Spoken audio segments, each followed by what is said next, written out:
Bom dia a todos. Essa é a nossa primeira live aqui na Câmara Municipal, fazendo um bate-papo com os meus colegas vereadores. Nós que estivemos no 55º Congresso da União Brasileira de Vereadores, lá em Brasília. Então nós vamos fazer aqui esse bate-papo, essa prestação de contas, vamos partilhar com vocês que estão aí em casa, os que estão aqui também na Câmara, como é que foi essa experiência para nós. Você que está nos acompanhando aí, pode fazer as suas perguntas. Você pode mandar através aqui da página do Facebook da Câmara, pode fazer as suas perguntas e a nossa coordenação de comunicação vai nos passando na medida do possível aqui. Eu gostaria de propor aqui aos colegas, então, que fizéssemos um debate em cima dessa sequência, e gostaria já de dar a palavra ao presidente, aos colegas, para falar da sua primeira impressão, e em seguida nós vamos fazer uma caminhada pelos temas que foram propostos. Bom dia, presidente. Bom dia, quero também cumprimentar a todos que estão nos acompanhando nesta manhã, através dessa live. Bom, estamos aqui com os nossos colegas vereadores, na qual nós participamos aí agora desse congresso, que aconteceu do dia 4 ao dia 7 agora de novembro, em Brasília.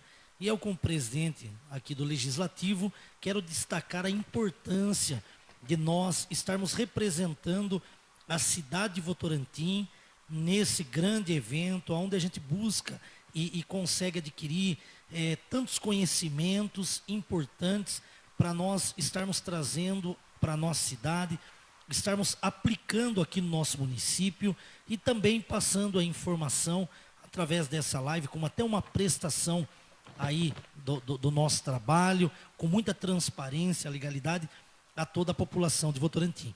Então, espero que você que está aí do outro lado esteja nos acompanhando, pode também, como já falou aqui, destacou o vereador Júnior Piscinato, nos fazendo pergunta, e dentro desse nosso bate-papo aqui, eu acredito que nós vamos ter aqui grandes conteúdos que cada um vai poder estar expondo do que conseguiu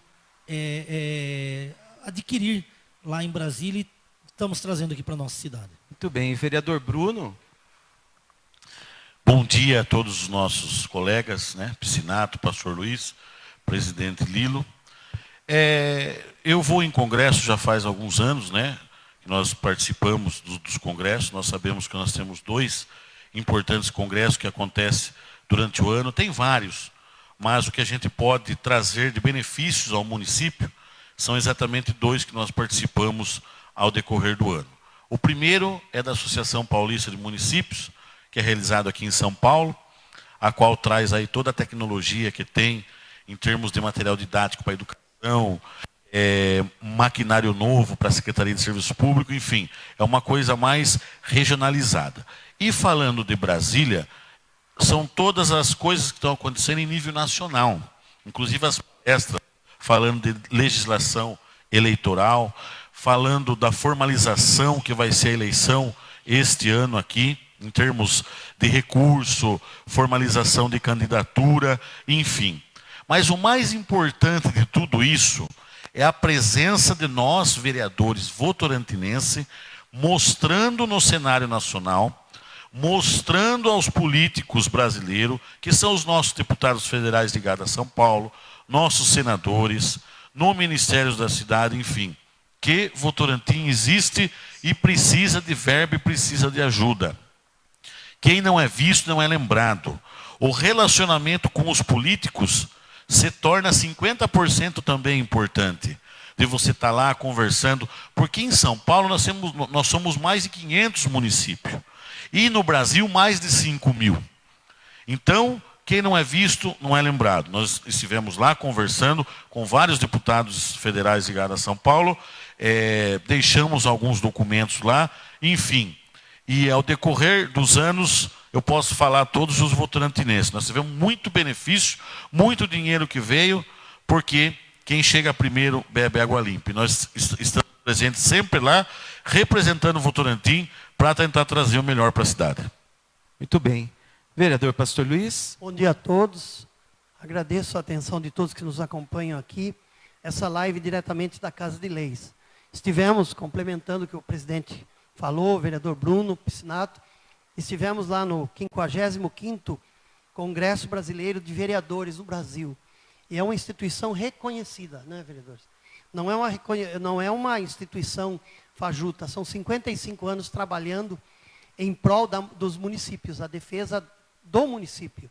E lá nós abordamos e aprendemos muitas coisas, e são duas que me chamou muita atenção, são duas PECs que tramitam no Congresso Nacional, uma que muda a forma de envio de recursos para a cidade sem intermediação da Caixa, e a outra é a extinção de municípios que tenham menos de 5 mil habitantes ou que não consigam 10% daquilo que tem que gastar no ano. Então, é uma preocupação grande dos municípios. Depois a gente vai ver o número de municípios que estarão sendo afetados. E como a UVB, ela defende o direito municipal, o município, os vereadores, então há um debate muito intenso sobre essas duas matérias, importantíssimas. Além de que, como disse o vereador Bruno, são os contatos que nós só conseguimos lá em Brasília. É muito difícil, nós estivemos lá no Congresso Nacional, está agitado, tem muita coisa para fazer, não é?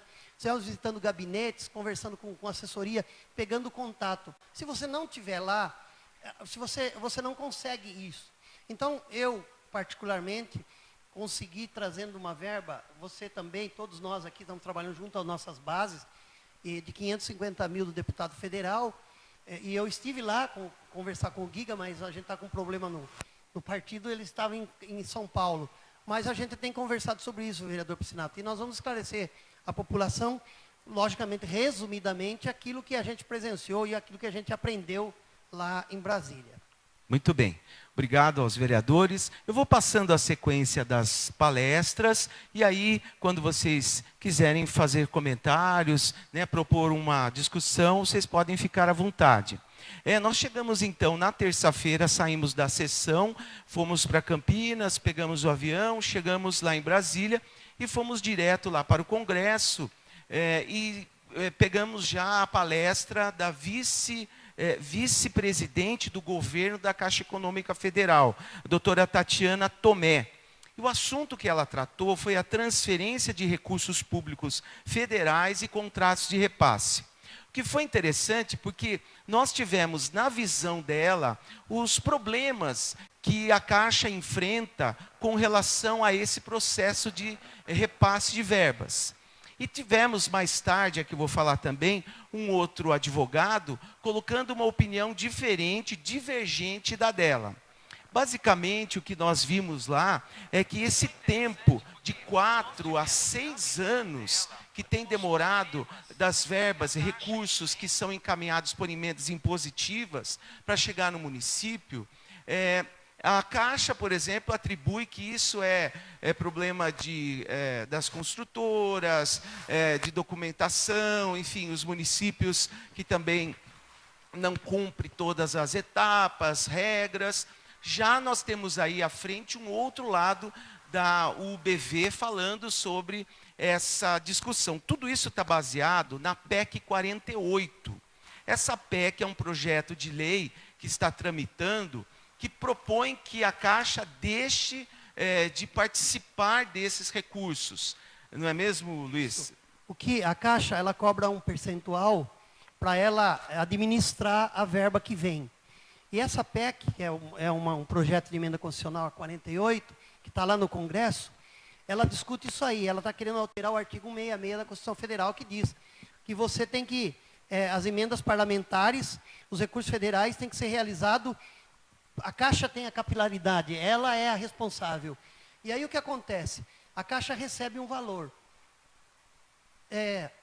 O Ministério da Economia, por aí, os ministérios entendem que se você começa a pagar essa taxa, Bruno, para a Caixa, para ela intermediar, porque a Caixa, como que ela justifica? Ela diz, eu fiscalizo, eu faço toda a parte burocrática, só que está demorando, às vezes, até 6 anos para o dinheiro chegar na cidade. Então, passa um governo, está na metade do outro, quando chega o recurso, que às vezes já não tem mais como usar. E a discussão é, por que a Caixa cobra isso? A Caixa sinalizou que ela vai reduzir esse percentual. ela está sendo pressionada a reduzir. Que é 11,8. É 11, alguma coisa, e vai baixar para menos de 5. Só que a Caixa alega, vejam cidadãos, a Caixa alega assim, sem a Caixa não tem como controlar, mas a Caixa não tem o poder fiscalizador.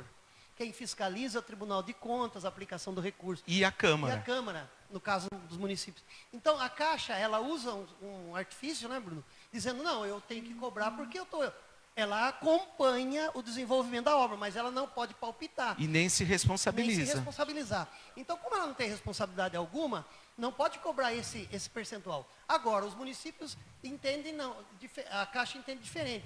E a UVB entende que se fizer isso, nós teríamos que fortalecer a Câmara, criar controladorias internas, ia ter um custo isso. Na verdade, Luiz, doutor André Camilo, Sim. que é especialista em direito municipalista, numa outra palestra, ele vem já defendendo que a Caixa não deve interferir, que esses 11% que ficam na Caixa poderiam ser melhor aplicados no município.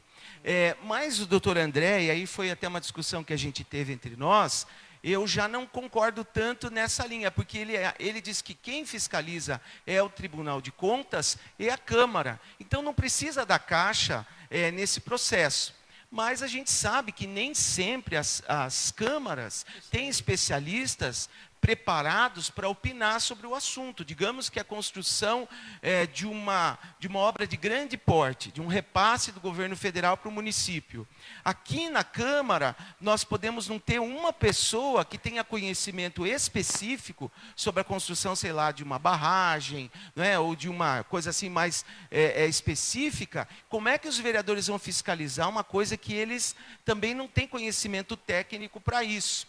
E aí ele atacou uma Câmara que contratou uma equipe de consultoria para avaliar projeto. Ele disse, não, a Câmara é capaz de avaliar.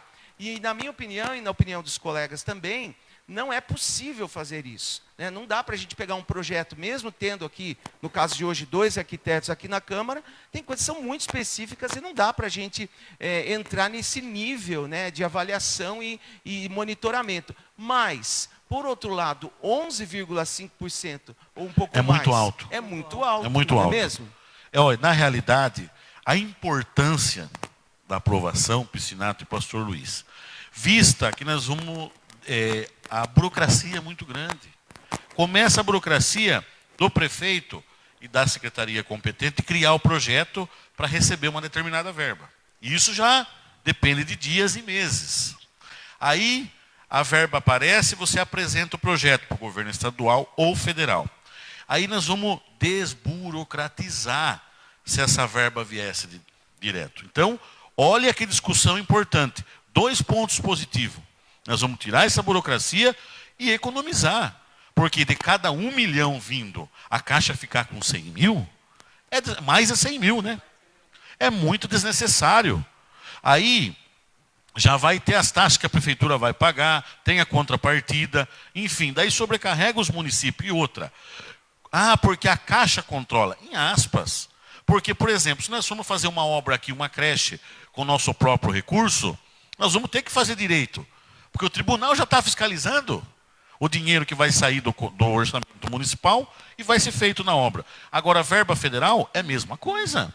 Os prefeitos vão ter que andar direito, porque já vai ter o tribunal fiscalizando, vai ter a Câmara Municipal fiscalizando, e vai ter essa documentação registrada, que vai ter que ser aplicada aquela determinada verba com responsabilidade.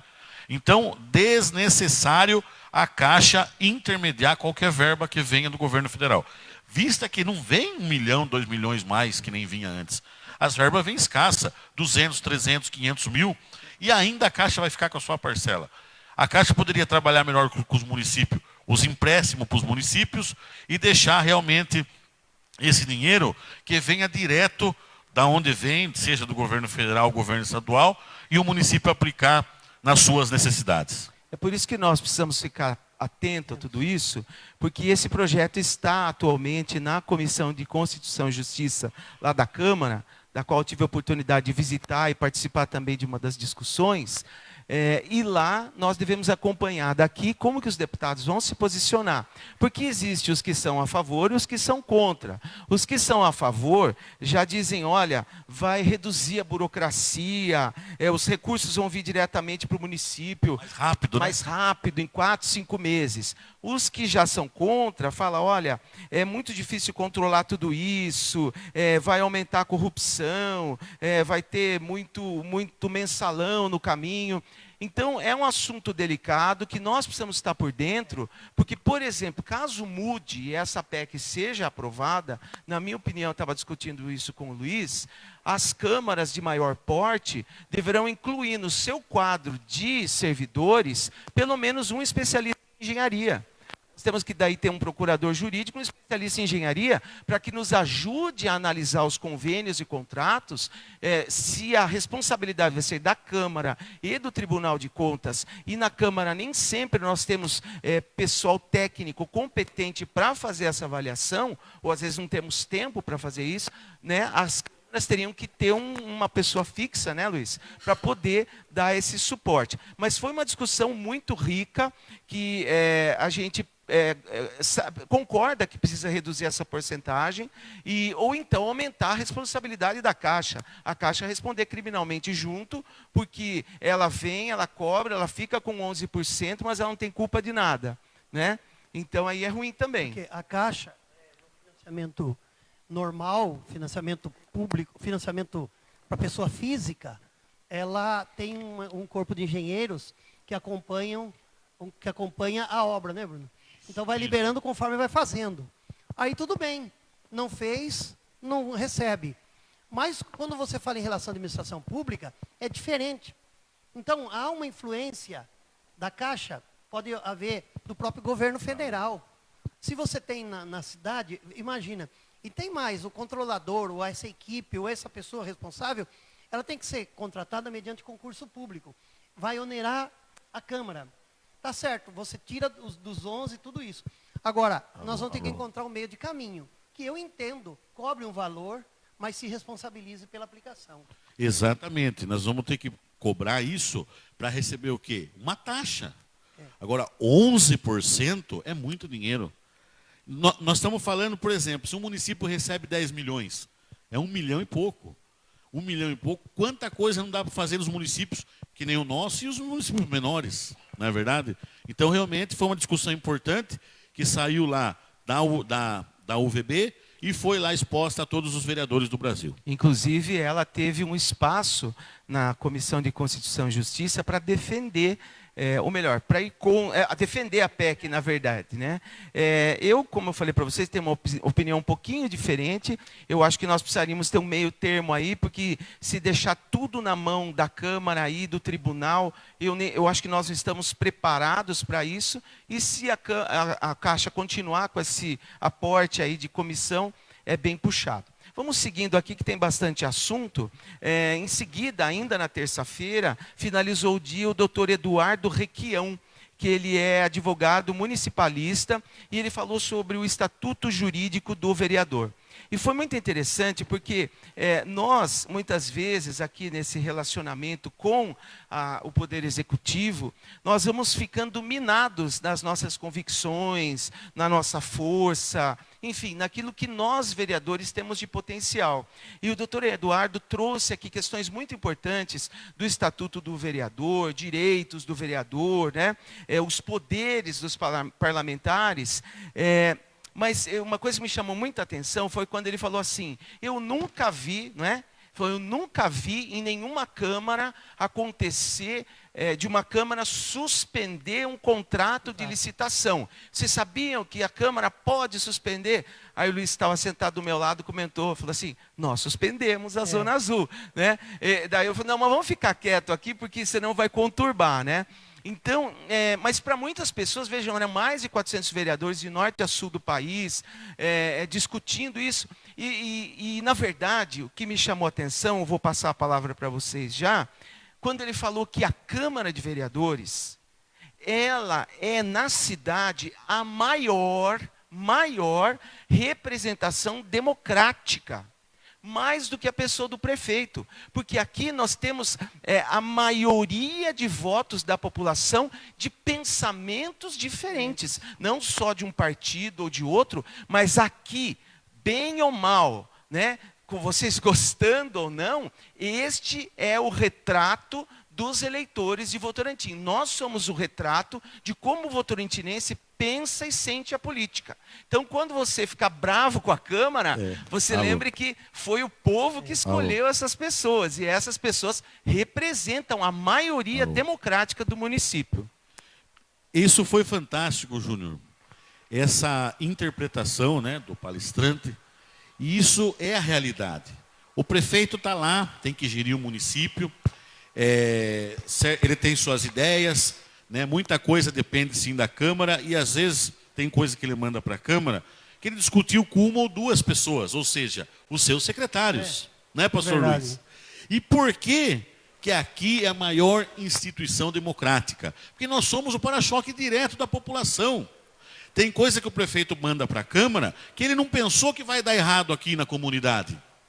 E aí, você propaga aqui a lei que vai ser aprovada, as discussões que vão acontecer, seja com audiência pública ou não, e aí o nosso contato direto com a população, vereador, é o seguinte, tem um projeto aí, vai me prejudicar. O prefeito não pensou que vai prejudicar. Mas quem que alertou nós? A população, muitas vezes. Como seu representante, eu vou fazer uma emenda ou vou votar contra. Por isso que é a maior instituição democrática. Nós estamos direto ligados com a comunidade, com os agentes da comunidade e ligados diretamente com a população. Mas isso foi um alerta dentro do Congresso, que muitas vezes nós passamos despercebido. Não, é o prefeito que manda. Não, como foi citado agora, né, a Zona Azul. Então, foi uma importante palestra também. Muito bem. Não, só complementando, depois passar para o presidente, mas é assim, nós aprendemos lá que existe um estatuto de vereador, então nós temos direitos e obrigações.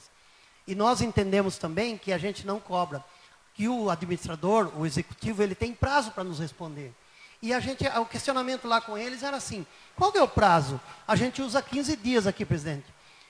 Mas pela lei, a Lei de Acesso à Informação, eu acho que é de 2012, foi no governo da presidente Dilma que sancionou, que é excepcional, que você tem o direito de saber o que está acontecendo lá, é acesso à informação. E na lei de acesso à informação veio uma modificação. O prefeito tem 20 dias para responder o seu requerimento. 2016. Se você não recebe a resposta, você tem ferramentas dentro do estatuto para cobrar essa resposta. Então, o que ele quer dizer? A lei de acesso à informação, ela quer deixar democrática a discussão e obrigar o gestor a informar o legislador o que está acontecendo. Nós não podemos mais conviver com respostas padrão, Ctrl+C, né? Que você copia e cola, que é a resposta aquela, estou estudando, vou ver o que dá para fazer. A gente precisa de uma resposta, né, vereador? Porque a população vai chegar, pastor Lino, e aquele requerimento que o senhor fez? Que resposta? Diz que está em estudo. Mas isso aí não precisa você perguntar, está tudo em estudo. Então, o estatuto do vereador, o cidadão talvez não saiba a importância. Porque quando vem aquele jornalista e que faz uma crítica aos vereadores em extinção, que quer que acabe e tal, logicamente foi um desabafo, ele foi infeliz, mas ele esquece que a primeira bandeira democrática da cidade é a Câmara Municipal, são os vereadores que fazem a defesa. Então a democracia está aqui, discute, ele é de um partido ou de outro. Então eu não concordei muito com aquela conversa, porque uma Câmara sem vereador, um legislativo sem, aí não é democracia, aí é ditadura, né? Ao invés de extinguir, tem que moralizar, né? Essas questões realmente são de extrema importância, no qual foi discutida, e ela teve uma ampla discussão naquele momento, quando abordou esse tema a respeito de requerimentos, emendas, decretos que nós fazemos aqui no Legislativo. Uma das questões em relação aos requerimentos que nós temos buscado isso, e muitas vezes é realidade aqui no nosso município, de nós não termos uma resposta. E a população cobra de nós essa resposta. Geralmente o que acontece, a população sabe do que nós estamos falando, falta vacina de sarampo nos postos. Aí a população vem, faz a sua reivindicação, a sua indignação.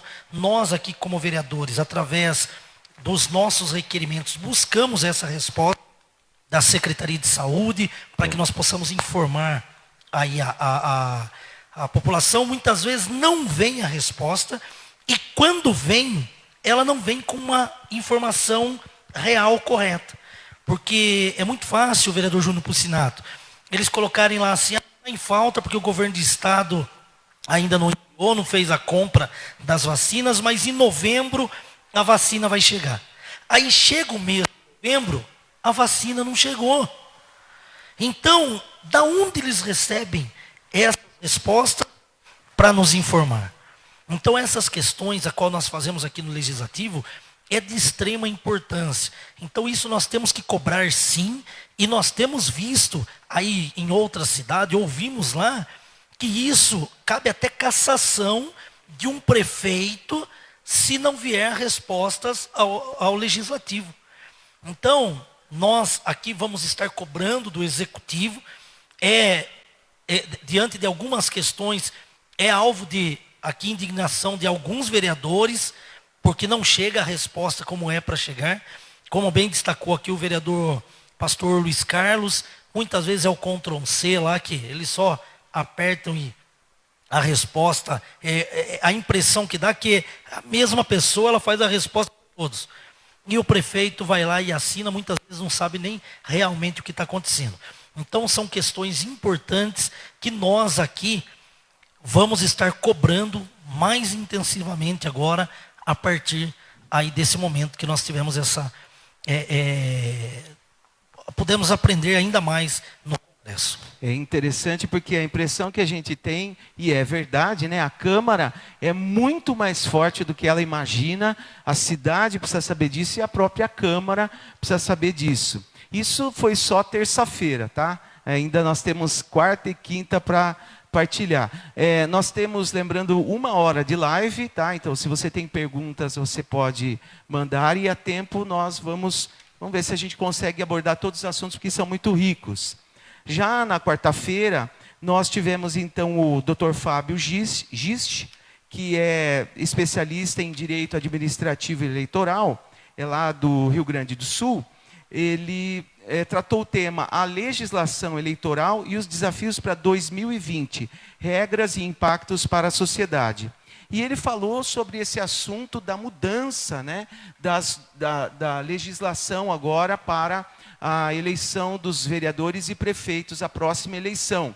Falou desse impacto, quanto vai mudar, e o quanto a gente precisa se informar. Aliás, esse é um assunto que nós mereceríamos discutir com mais tempo aqui na Câmara, para toda a população, até para que nós não tenhamos desencontros, porque pelo que nós percebemos, muitos candidatos ou pré-candidatos, né, que têm interesse a concorrer, vão acabar não se elegendo por conta do partido, por conta, enfim, de uma série de outras obrigações legais que não estão sendo cumpridas. Então, quanto mais claro ficar, menos voto perdido da população vai acontecer. E isso é uma função de todos nós, para termos uma Câmara legítima aqui. Antes de eu passar a palavra para vocês comentarem, uma coisa que me chamou muito a atenção foi quando ele citou... da mudança, que muitas pessoas perguntam para ele, doutor, então significa que as câmaras vão ficar mais 2 anos, né? A partir dessa, existe a possibilidade?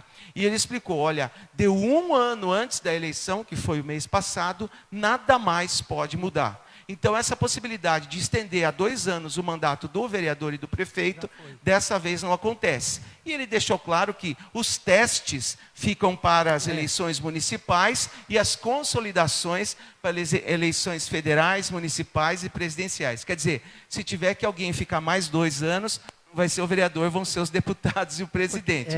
Então, isso me chamou a atenção, dele mostrar o quanto as câmaras, as cidades, são esse laboratório de teste, né, das mudanças, e nós vamos ser esse teste agora da nova legislação. Quem gostaria de comentar daquilo que chamou a atenção? Só perguntar, aqui caiu Alô. Na live, está normal? Eu gostaria, esse tema aí, um tema muito importante, principalmente a você que hoje é pré-candidato a vereador agora no ano 2020, ao cargo de prefeito, vice-prefeito, você que está buscando também um espaço dentro do legislativo.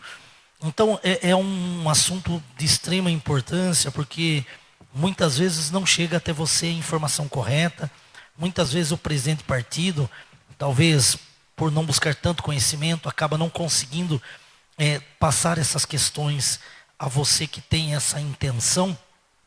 E lá foi muito importante essas questões a respeito da lei eleitoral, que é nova. E uma das questões que me chamou a atenção é a questão a respeito, por exemplo, nós já sabemos que brindes, essas coisas não podem ser dados, isso daí não é permitido. Mas tem uma questão, vereador Júnior Piscinato, que me chamou a atenção, que agora é a respeito das camisetas.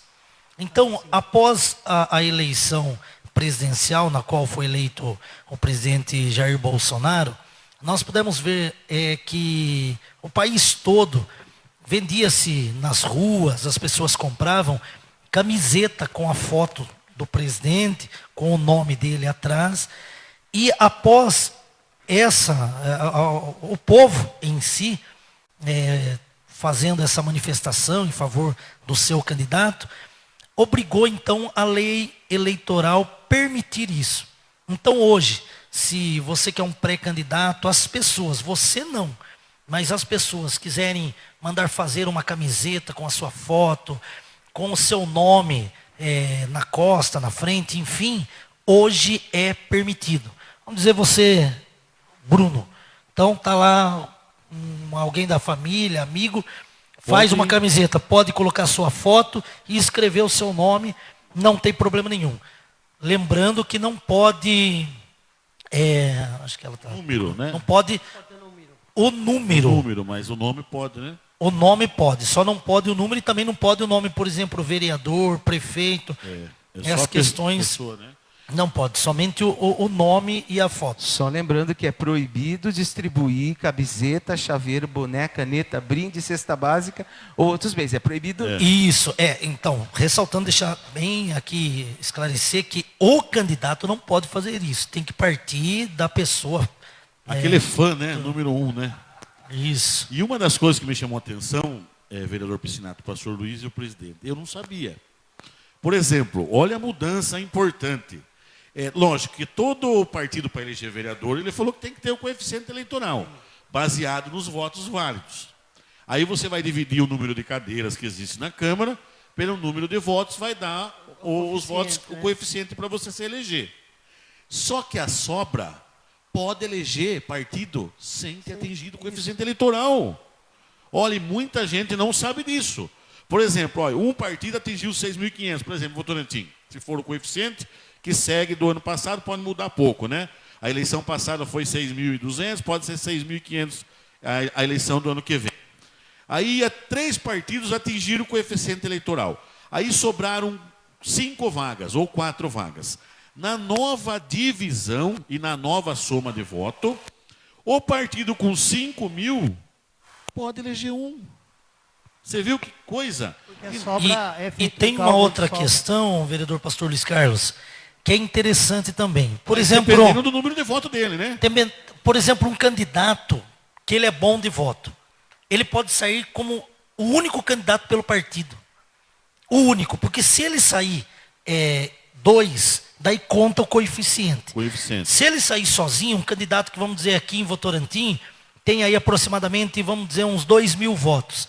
Na sobra, ele pode se eleger. Mas se ele sair sozinho, então ele escolhe um partido e ele sai sozinho. Eu acredito que nós vamos ver muito isso aqui em 2020, porque nós temos bons candidatos aqui na nossa cidade, e vai sair por um único partido. Promete e novidade. Eu vou falar bem a verdade para vocês. Bom, não vou falar nada. Deixa mais para frente. Cuidado, o mais importante de tudo isso, nessa divisão, que vai acabar com o efeito tiririca. De eleger 4, 5, o cara com... Porque é o seguinte, quando você vai dividir, aí vai ter que ter, para se eleger, por exemplo, 800 votos em Votorantim. Então, aquele partido que não atingiu o coeficiente, mas o candidato atingiu 800 votos, ele pega a sobra. Aí, acaba com aquela injustiça do candidato pegar 1.000 votos, como foi o seu caso, presidente, em 2012, né? 1.108 votos. E entrou um vereador do PT com 600. Verdade. Então, poxa vida, então na sobra era para entrar, ou que pegou 1.000? Pegou 1.000. Então a Justiça Eleitoral corrigindo isso e partiu do quê? Do Congresso da UVB. E uma outra coisa interessante também agora nessa nova formato, que o voto de legenda não vai mais para vereador. Não vai. Então você que vota, por exemplo, na legenda do prefeito e a mesma na legenda para ir para os vereadores, dessa vez não vai mais. Prefeito é aqui, vereador é aqui. Acabou isso aí. É importante o que o vereador está falando, porque houve uma mudança significativa com relação à coligação. Você pode ter coligação para prefeito, você pode juntar 10, 20 partidos para o executivo. Aí é a coligação. Agora, se você for proporcional, vereador, você não pode fazer isso. Cada partido, e tem mais. Hoje você tem que ter na lista de candidatos, você tem que ter 150 das vagas que tem. No caso nosso aqui, nós vamos ter 17 candidatos por partido, no caso. Só que desses 17, 5 candidatas. A cada vez que você... 30%, 30%. né? Cada vez que você tirar uma candidata da lista, você tem que tirar 2 candidatos. Vejam a situação. Se eu não conseguir completar 17 cadeiras, 5 mulheres, se eu ficar com 4 mulheres, eu tenho que tirar 2 homens. Eu vou disputar com menos gente, menos pessoas.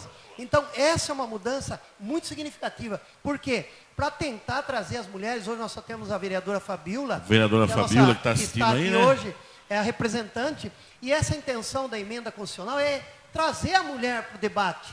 Porque as mulheres, na cidade, são poucas cidades que têm bastante mulheres, né? Nós temos dificuldade. E as mulheres têm o seu papel, o seu trabalho. Então, para deixar a eleição mais democrática, mais participativa, houve a necessidade de se tomar essa atitude. Então, eu tiro uma mulher, tá bom, não tenho 5, tenho só 4. Então, você tira 2 homens da lista. Mas aí uma questão também interessante, pastor Luiz Carlos, a respeito dos chamados na política laranjas. Porque aí, naquele desespero do partido tem que preencher, pega uma pessoa e essa pessoa ela entrou só para fazer a soma. Às vezes tem 2 votos, 1 voto. Isso, dessa vez vai estar mudando também essa questão, porque tem acontecido muito isso no nosso país, que as pessoas entram e muitos ainda recebem até verba partidária Exatamente. só para preencher ali, nem campanha a pessoa faz. Outra mudança, Bruno, foi a questão do 10%. Se a coligação não fizer, pelo menos, se o partido não fizer pelo menos 10% do coeficiente eleitoral, ele não disputa. Não Os disputa. votos ficam invalidados. Invalidados. Ele tem que ter. Então, se eu for candidato, o meu coeficiente, eu não posso ser eleito com 6.500, eu não posso ser eleito com 6.499. Eu tenho 649. Eu tenho que ter 651 votos. Exatamente. Senão está fora. Por isso que vem naquilo que o Bruno falou. Na hora da sobra, pode ser que um tinha menos, mas a sobra foi para ele. Ele vai se eleger. E eu não entro. Porque tem candidato que o partido atingiu o coeficiente, mas o candidato não atingiu o voto suficiente. 10%. E o outro que não atingiu, o candidato atingiu. A vereadora Fabiola não concorda, mas não é culpa nossa, vereadora. Brincadeira, que está assistindo aí. Muito bom. Participando. Temos uma pergunta, antes de prosseguirmos. A coordenadora de comunicação, Sandra, vai fazer uma pergunta que chegou para nós aqui. Isso mesmo, vereador. O Edson Correia, que inclusive está acompanhando aqui com a gente no plenário, ele pergunta a respeito desse prazo que o pastor Luiz falou, que o executivo tem para responder ao legislativo, se são dias, esses 20 dias são dias corridos ou dias úteis. E lembrando também, tem mais perguntas, vereador, depois na sequência. Tá? Ótimo. Os 20 dias, tem que mudar a lei orgânica. Tá? Então, a nossa lei orgânica fala 15 dias, nós estamos respeitando a lei orgânica. Mas essa lei de acesso, ela trouxe 20 dias, que eu entendi que seriam dias corridos. dias corridos. Então são 20 dias corridos. Mas nós ainda vamos fazer essa adaptação na nossa Câmara para atender a lei. Não, nós não estamos cometendo nenhum tipo de deslize, não é ilegal. Porém, nós vamos aplicar a lei, porque essa lei de acesso à informação, ela democratiza muito mais o acesso do povo, do vereador, às coisas da cidade. Então, a intenção dessa lei é espetacular. Eu tive o privilégio de estar lendo a lei e eu fiquei encantado, porque qualquer um do povo pode chegar e pedir uma prestação de contas, uma informação, e na Constituição já tem e não pode ser negada. Se for negado, você vai no Ministério Público e diz, olha, eu fiz um requerimento aqui perguntando sobre isso e não veio nada. O Ministério Público vai tomar a atitude que tem que tomar. É uma forma de participação do povo. Porque assim, a valorização da democracia começa na discussão dos temas, né, vereador? Quer dizer, você Exatamente. pensa diferente, eu penso diferente, ou a gente chega ao meio termo, ou a gente vai ter que resolver. Então, essa é a intenção dessa mudança. É profunda. Inclusive, até comentando aqui os vereadores, a UVB vai fazer em Itu um congresso só sobre a mudança do processo eleitoral. E é excepcional, isso vai ser muito bom. Dezembro agora. Dezembro agora. Só para complementar o que o pastor falou, juntos nós apresentamos um requerimento, não sei se vai ser para essa ou para outra semana, pedindo, né, esta mudança, porque isso é uma adequação, tanto no regimento interno da Câmara, como na lei orgânica do município. Porque como foi feito essa edição na lei, de 15 para 20 dias, e aí diz assim até, Edson, a lei estabelece o procedimento administrativo mediante o qual o interessado, e o interessado não é só o vereador, viu? Não é só o vereador perguntando ao prefeito. A população perguntando para a Câmara, a população perguntando para a prefeitura. Tá? Qualquer pessoa pode protocolar esse requerimento. Então, o interessado poderá obter a informação solicitada no prazo máximo de 20 dias, prorrogáveis, justificadamente por mais 10 dias. Então, se nós estivermos com o regimento interno e a lei orgânica fora dessa edição, a gente perde a credibilidade dos nossos instrumentos legais. Então, eu e o Luiz fizemos esse requerimento, vamos tomar outras ações para que isso fique ajustado com as mudanças já da União. Mais pergunta? Tem mais 2 perguntas, vereador. Lembrando aqui que já estamos a 15 minutos para terminar aí a live. Maior sucesso, o pessoal participando. Que bom. A Ana Assis mandou inbox aqui no Face da Câmara. Ela é do Jardim Archila. Aqui os vereadores atribuem a pouca participação das mulheres nos cargos públicos. O que vocês acham? Essa foi uma discussão a qual também tomou grande proporção, porque nós tínhamos lá no Congresso muitas mulheres vereadoras. No final teve lá. Houve um momento lá. Eu, inclusive, tomei partido, peguei o microfone, porque eu tenho lutado pela causa da mulher, tenho estado junto nessa luta, e até a vereadora Fabiola está aqui, está parabenizando por essa nossa luta. Você nunca brigou com a vereadora Fabiola? Só voltando aqui nessa questão, e um dos temas lá é qual o espaço que a mulher deve ocupar. O espaço que a mulher deve ocupar são todos. No nosso país existe a democracia e a mulher, ela tem que ocupar sim os espaços. Tem que estar aqui no legislativo, no executivo, enfim, em todas as áreas da nossa sociedade. E é de grande importância. Então, a essa munícipe que fez a pergunta, as mulheres têm que sim estar inteiradas nos assuntos, lutando. Você que quer o melhor para a nossa cidade de Votorantim, nós estamos aí há 11 meses de uma nova eleição, que você possa estar lutando e conquistando um espaço para estar trazendo aqui as ideias por essa luta aí da mulher.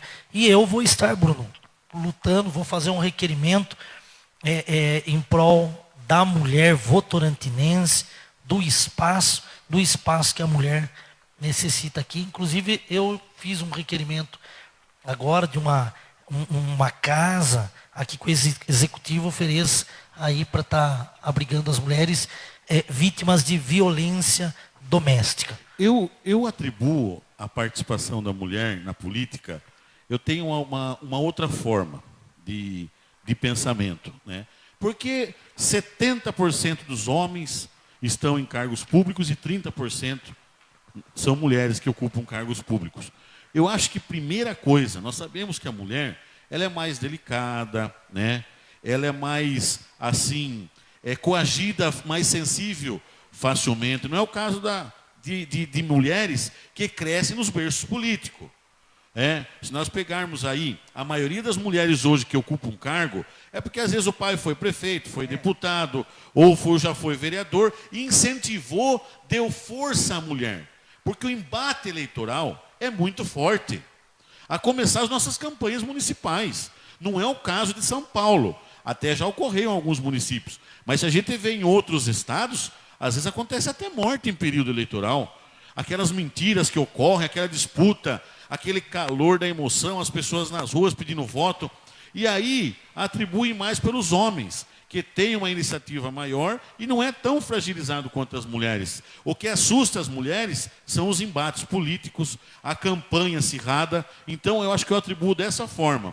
E como aí acontece as limitações, as mulheres que já têm uma outra visão são justamente as que cresceram no berço político, que vê que não é um bicho-papão, que a política não é assim, e dá para disputar igual para igual com os homens. E lá, Bruno, teve o último painel, inclusive, que o vereador Lilo citou e participou, foi o painel dizendo, lugar da mulher é onde ela quiser. Exatamente. Então, foi essa discussão, eu abri o espaço e eu fiquei muito feliz, porque houve um espaço. Com o tempo, as mulheres vão conquistando como já conquistaram, né? Inclusive, uma das minhas reivindicações, e fui muito aplaudido pelas mulheres lá, é que eu pedi para incluir aí no nosso certificado Congresso de Vereadores e Vereadoras. Não podemos deixar elas do lado. Muito bem, próxima pergunta. Ótimo. Aqui temos a pergunta do vereador Zelão, vice-presidente da casa, que está aqui no plenário também acompanhando esta live. Ele quer saber qual a penalidade aí por falta do prazo, do executivo cumprir esse prazo para responder, né, aos questionamentos do legislativo. Já foi até falado aqui a cassação do prefeito. Pode pedir a cassação. Se a resposta for indevida ou não tiver resposta, pode a Câmara votar, submeter a uma... Lógico que é um processo. É um processo, né? mas é um motivo para se cassar o prefeito, sim. Pois não, pode final, falar. Eu gostaria de abordar, não vai dar tempo, mas falar para vocês com relação à extinção de municípios. Ah, sim. Porque assim, Fale já, então. eu vou bem rapidinho, eu só vou passar o número de municípios que eu fiz questão de pegar. Fiquei muito atento, porque assim, essa PEC que está tramitando no Congresso Nacional, ela vai limitar o número de municípios. Município que não tiver 5 mil habitantes, menos que 5 mil pessoas morando no município, e também que não tenha pelo menos 10% da sua receita na arrecadação, ele será não extinto, mas ele vai ser agregado, ou ele vai ser como incorporado, incorporado ao município mais próximo que tenha mais 5 mil. Absurdo. Então, aí os municipalistas são contra. Por quê?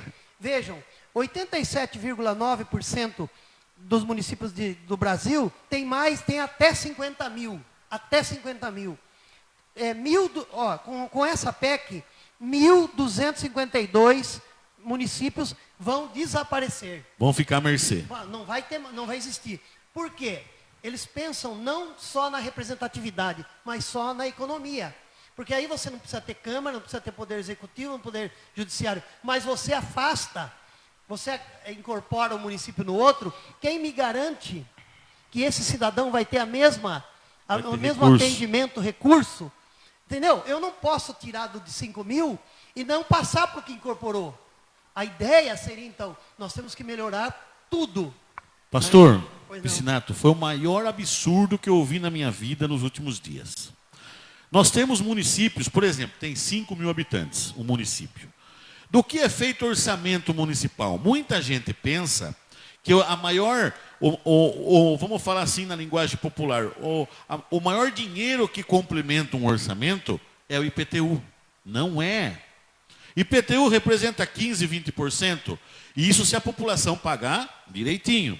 ISS, aí nós temos lá a verba Fundeb, verba SUS, enfim. Mas qual é o maior recurso que vem para os municípios e para o sustento do município? Não é IPVA, não é ISS, não é IPTU. É o Fundo de Participação dos Municípios, que é a verba que vem de acordo com a população e o tamanho da cidade. Aí, essa verba ajuda a sustentar o município. Agora, já pensou um município que tem 5 mil habitantes? Recebe lá anualmente 10 milhões por ano ou 20 milhões de fundo de participação dos municípios. Dá para viver durante o ano, não dá? Ou uma parcela do ano, 6 meses. Aí ele vai deixar de existir, ele vai virar distrito do município mais próximo. Esse fundo não vai vir. Já vai ser acoplado essa população, essa cidade que deixou de existir, no orçamento da maior próxima cidade. E aí a fundo de participação dos municípios, que sobrevivia, né, vai aumentar 100% ou vão ajuntar? Ah, não, tudo bem, vamos acabar com o município de 5 mil, vamos pegar o fundo de participação, que é 50 milhões, e vamos juntar, que é de 200 milhões outro. Eles não vão fazer isso. Seria isso justo. Exato, seria justo, mas eles não vão, porque já estão falando em economicidade, falando que vai reduzir Câmara, Prefeitura, mas Câmara e Prefeitura no município de 5 mil, quando tem uma verba de fundo de participação, não gasta isso daí. Então, é um maior absurdo que eu vi na minha vida os últimos dias. Na PEC fala dos 10% da receita. E fora que vem Fundeb e verba SUS para os municípios também. Olha e deixarão de vir. 5.568 municípios brasileiros em 2018 não atingiram os 10%. Inclusive a cidade de Boa Vista, em Roraima, ela pode desaparecer se for aplicado esse indicador. Então vejam que é uma situação, você precisa participar. E esses congressos a gente fica sabendo, porque não é a imprensa que nos traz. São os deputados, são as pessoas que estudam isso. Então vamos ficar atentos para isso. É um assunto que realmente dividiu opiniões lá. Por outro lado, nós temos muito gasto, né? Então, acho que todos aqui concordam que era preciso enxugar também o custo das câmaras e muitas coisas que acabam não tendo efetividade. Mas é um assunto muito polêmico e isso ainda vai ser discutido bastante lá na Câmara e no Senado para poder ser aprovado ou não. Nós estamos caminhando para o fim dessa live e eu gostaria de pedir que cada vereador desse a sua palavra final para encerrarmos, mas antes de passar eu gostaria de disponibilizar à comunidade, à população, alguma literatura que eu trouxe de lá. Quem quiser pode consultar, ela ficará disponível no meu gabinete.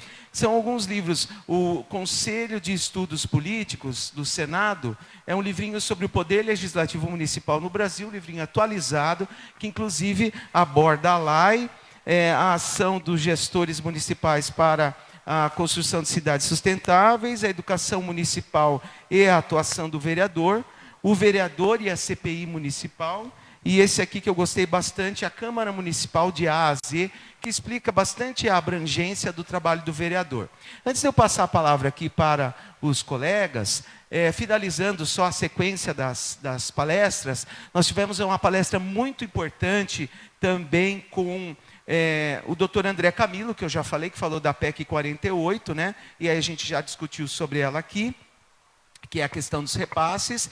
E tivemos uma palestra com o Adriano Mazarino, que é jornalista, falando sobre a importância da comunicação nas câmaras. Graças a Deus aqui nós estamos muito bem servidos, mas a comunicação pessoal do vereador, a imagem do vereador, como a gente se porta, a questão da vestimenta, a questão do comportamento, várias polêmicas no Brasil com relação a problemas de postura e o quanto isso impacta na Câmara, impacta também na vida pessoal. Foi bem interessante e bastante importante. Aí já na quinta-feira nós tivemos o doutor Aldo Araújo, que falou sobre essas nuances do poder legislativo, falando da democracia personalista, né, os líderes políticos podem ditar seus valores no comando das nações. Foi também bastante profundo, não dá para a gente aprofundar no assunto. E o último painel foi o das mulheres, como o vereador Lilo já falou. Nessa experiência aqui, cada um de nós também teve, além do Congresso, contato com políticos lá em Brasília, o que é uma grande oportunidade para nós, porque aí a gente pode conversar pessoalmente. Então, eu vou começar falando da minha experiência, vou abrir para vocês. Além das palestras, nos momentos vagos, nos momentos que nós tínhamos de janela ali, eu fui ao Congresso Nacional, tive a oportunidade de conhecer alguns espaços ali da Câmara que eu não conhecia, em especial fazer contato com deputados. Eu fui recebido por vários deputados, participei, tive a honra de participar ali num debate na Comissão de Constituição e Justiça da Câmara. Então, sentei ali ao lado do deputado Henrico Mizazzi, que acompanhei as discussões sobre o ensino domiciliar, o homeschooling, né? Uma discussão bastante extensa, com muitas polêmicas, visões divergentes. Vi como que é a dinâmica, né? É muito interessante, é bem diferente da dinâmica aqui da Câmara, né? Só na comissão. Depois eu estive na Comissão de Minas e Energia com o deputado Arnaldo Jardim, também interessantíssimo, falando sobre a venda direta do etanol. E o deputado também colocou bastante questões contundentes ali que, para mim, enriqueceu bastante. Visitei também outros gabinetes, junto com os colegas, e essa experiência foi muito enriquecedora. Conversando, ouvindo, nós entendemos como as coisas funcionam e nos prepara até para que nós possamos saber encaminhar aqui as nossas solicitações. Então, foi muito rica essa experiência, tivemos ali grandes aprendizados. Quem gostaria de... Eu, além de estar participando do Congresso, nessas busca de informações que tivemos lá, eu tive a oportunidade de estar com o senador Major Olímpio, que é do PSL, e dentre as minhas conversas, a gente está até pedindo aí agora, através da assessoria, uma agenda, porque nós queremos estar protocolando com ele pedidos para que ele leve ao ministro da Saúde, porque nós sabemos da saúde da nossa cidade de Votorantim, e nós precisamos realmente de melhorias, de verbas, investimento na área da saúde aqui em Votorantim. Então, a minha bandeira em Brasília, e na oportunidade com o senador Major Olímpio, foi a questão da saúde. A UTI neonatal, estar buscando melhorias aqui para a saúde da cidade de Votorantim. Vereadores, antes das últimas considerações aí do vereador Bruno, do pastor Luiz, tem uma manifestação aqui da vereadora Fabiola Alves, que é a única representante feminina aqui no Parlamento de Votorantim. Ela diz o seguinte: eu discordo da fala que a mulher se intimida com o embate político. A mulher não participa da política e de outros espaços que exigem da mulher uma dedicação integral por uma questão cultural, social. Jamais ela se intimida diante de situações desafiadoras. E mesmo que ela esteja habituada ao meio político, ela é um ser individual com ideias próprias e não pode ser subestimada. Isso vai se revelar agora nas eleições, né? Exatamente. Muito bem. Isso foi uma fala do Bruno? Não, na realidade, eu falei assim, pelo diagnóstico que nós vimos na nossa região, as mulheres que participam e estão hoje, né, exercendo um cargo, né? Porque nós sabemos que as mulheres, elas são delicadas mais que os homens, elas merecem mais atenção, merecem ser mais preparadas. Aí, por exemplo, a nossa história da cidade, quem foram as vereadoras? Exceto a Marilene Nilma, que já cresceu no berço petista de anos, foi militante e não teve aquele incentivo familiar. Nós tivemos a vereadora Solange, que teve apoio do seu marido, por isso que eu falei, a questão também do berço familiar, né? A vereadora Solange, porque o marido tinha sido vereador, incentivou ela, era uma líder religiosa. Nós temos aí a Maria Lúcia Amari, que veio do quê? Quando era casado com o Renato Amari, teve essa preparação, né, que o embate político não é aquele bicho-papão. A Lili Aimar, que não está mais, né, que o nosso amigo Aimar está preso, mas foi prefeita justamente pelo apoio do marido. A Bruna Furlan, sou fã da Bruna Furlan, Uma que é parecida com o meu nome, uma que é gata, né? Nossa deputada federal. Vereador né? Bruno, como foi a sua experiência política lá em Brasília, para finalizarmos? Então, é isso que eu falei, não só para terminar, da questão de ser 30% de mulheres e 70% dos homens. O incentivo, às vezes, parte de um berço político ou de alguém que está próximo das mulheres. Experiência política fantástica, aquilo que eu falei no começo. Encontramos lá Major Olímpio, encontramos lá o Jefferson Campos, encontramos lá deputado Marcos Pereira, ligado a São Paulo. Então, mostrando que Votorantim está vivo, existe e precisa de verba. Excelente. E nós vimos lá que Brasília ainda está dividida, né? Tinha o Bolsonaro governando no Palácio do Planalto e o pessoal do Lula livre do outro lado. Tava então forte continua lá. o embate político nacional. Isso Muito bem. Luiz. Muito interessante. Eu só quero agradecer, o tempo está passando, passou rápido. Agradecer a nossa secretária aqui de comunicação, a nossa diretora da comunicação aqui, a Sandra, que nos possibilitou de fazer essa live. Agradecer aos meus colegas vereadores, aos que participaram, aos que nos assistem. E dizer que é muito difícil você fazer uma vereança com qualidade, mas é possível. E que a gente vai aprendendo isso, vai absorvendo. Faz parte da democracia, toda essa discussão que tem. Tudo isso faz parte da democracia. E eu prefiro discutir, gastar, brigar para a democracia permanecer do que ter uma ditadura, tanto de esquerda, de direita, qualquer que seja, não serve. Então, que Deus nos abençoe e nos abra a mente para que a gente possa fazer um bom trabalho aqui. Eu quero agradecer, então, o presidente por essa oportunidade que ele nos deu, né? De abrir essa primeira live, essa mesa redonda que é quadrada. Uma hora é muito pouco. Muito pouco, né? Esse debate, não falamos quase nada, mas falamos bastante, há muito que se falar. Mas eu acho que é um primeiro passo, vereadores, para que nós estreitemos esse canal de comunicação com a população, mostrando transparência, clareza dos nossos atos e não segurando, não fechando, guardando nenhuma informação. Inclusive, nesse quesito aí das mudanças eleitorais, eu proponho, presidente, que nós possamos marcar uma audiência, um momento, sei lá, uma formação aqui, chamar um especialista para fazer esses cálculos, aberto a toda a população, para que nós possamos aprofundar nesse assunto e não tenhamos equívocos, né, durante a campanha. Fica essa sugestão aí. Eu finalizando agora também a minha fala, eu quero estar me colocando à disposição de você, presidente de partido, você que é pré-candidato a vereador, se quiser informações a respeito Incentive muito, não, a turma sair candidato. Não, a respeito das mudanças da lei eleitoral e a questão da candidatura, eu quero deixar aqui também aí uma dica. Você que é pré-candidato, vá até o seu presidente de partido lá e fale que você quer sair na maior chapa. Saia pelo principal partido, não saia por outro, que você corre o risco de ficar de fora. Essa é a minha dica. Um abraço a todos. Abraço, Deus abençoe. Deus abençoe. Obrigado a todos. Obrigado a todos. Estou na luta contra a mulher. A favor da mulher. A favor da mulher. Na luta a favor da mulher. Estamos juntos. Nós amamos as mulheres. Obrigado a todos. Um grande abraço. Obrigado.